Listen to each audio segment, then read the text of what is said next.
Joining us in the political corner with David Heurtel. Thank you very much, David. He is a former Quebec Liberal cabinet minister, counsel at Fasken, and political analyst. How you doing, David?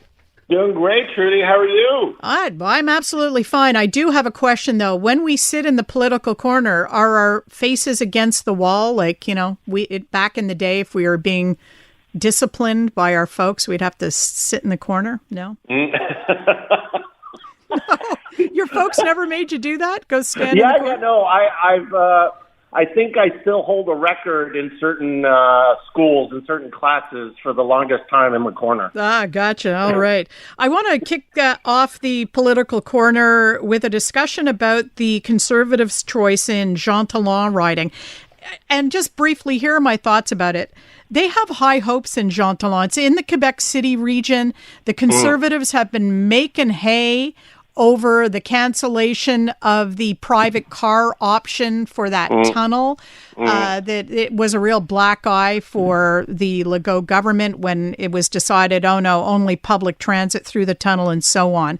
So you'd think the Conservatives would be going for an A-list, credentialed up the wazoo type of guy.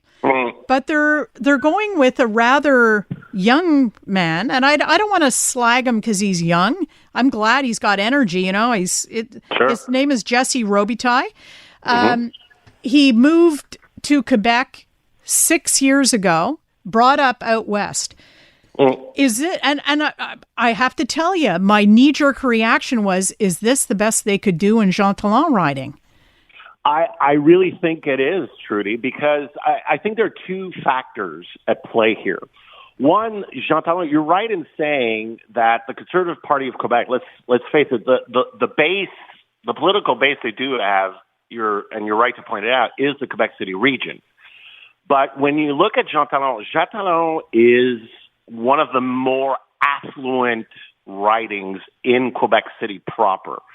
You're talking about the Sillery neighborhood. You're talking about very high income. And that riding, since its creation in 1965 up until 2019, voted Liberal. And now it's shifted to the CAQ. And when you look at what's left of the Conservative base, its strongest ridings are outside Quebec City proper. It would be more in suburban Quebec City, and going way further than that, going down to Beauce and areas like that. So I think for this riding, it's harder to generate interest from high level types of candidates. But the other thing I think that's coming into play here, and I find this very interesting, is actually, and we saw this last week, you saw Éric Duhem cozying up to Pierre Poilievre. He went and he attended a big political meeting with Pierre Poilievre. He got some FaceTime and media opportunity with Pierre Poilievre. And I think also that the high-quality candidates for Quebec are actually holding off because I think they want to run for Pierre Poilievre federally in the next federal election. Ooh. So, yes, because right now, I mean, the last poll that came out for the weekend shows the Conservatives actually in majority territory. Now, we don't know when the next federal election is. It could be 2 years from now. Justin Trudeau controls this as long as the NDP is on side. But the fact is here, what I find very interesting, Trudy, is that when you're looking at Quebec City and Beauce and that whole capital region, well, Lévis and all of that, and Chaudière-Appalaches, well, that is fertile federal Conservative ridings. I mean, their 10 MPs come basically from that, mostly from that region. And so I think also that it's going to be very difficult for Éric Duhem to recruit high-level candidates because I think a lot of them are eyeing federal seats because they think they have a much better shot at winning. While here in Jean Talon, basically, unless something happens that is very drastic, the Conservatives will not show in the top three. Ooh.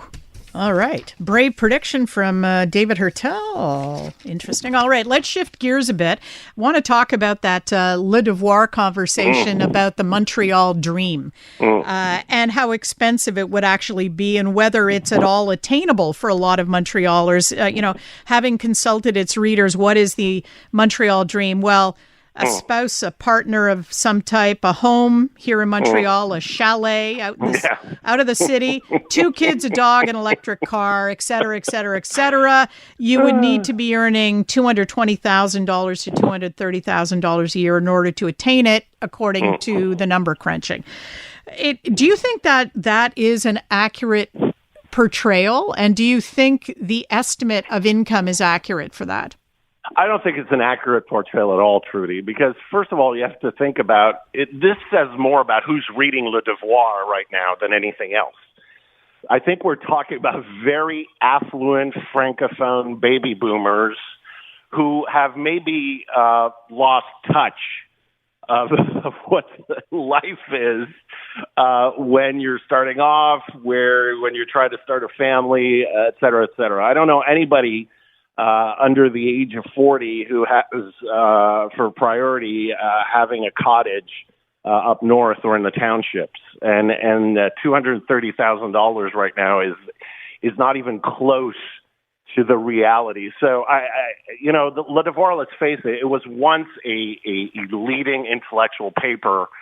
But now, I mean, the like all traditional media, it's, especially in the newspaper business, as you know, it's dwindling. It's skewing older. It's skewing much more affluent. It's more like the plateau. We used to think, the plateau was hip and everything, but now you can't think about moving to the plateau for under $1 million.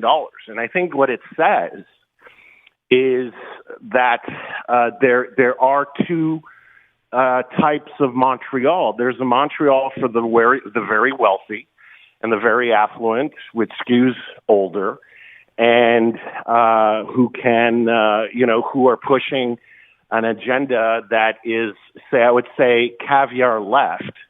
And you have the reality right now where younger generations, and it's even more difficult if you're English speaking or you're a recent immigrant. The fact is that right now Montreal is out of touch with that type of reality. And so I think it's more of a picture of who's reading Le Devoir than the actual reality of Montreal. Always great to chat with you, David Heurtel. Thanks for your time. Always a pleasure, Trudy. Take care. All right. Former Quebec Liberal Cabinet Minister David Heurtel is counsel at Fasken, and he is our political analyst.